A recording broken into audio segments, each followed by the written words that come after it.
العيشة في دبي يا صديقي صعبة لو انت قلبك ضعيف، لان انت طول ما انت ماشي انت بتشم ريحة فلوس، طول ما انت ماشي شايف يخت فيلل عربيات ابراج، انت طول الوقت ماشي حواليك عز.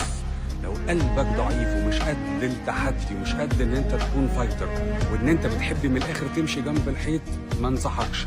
لكن انت قلبك ميت، عارف بتعرف تفرق، بتعرف تعمل علاقات، بتعرف تشم ريحة الفلوس، ده احسن مكان ليك.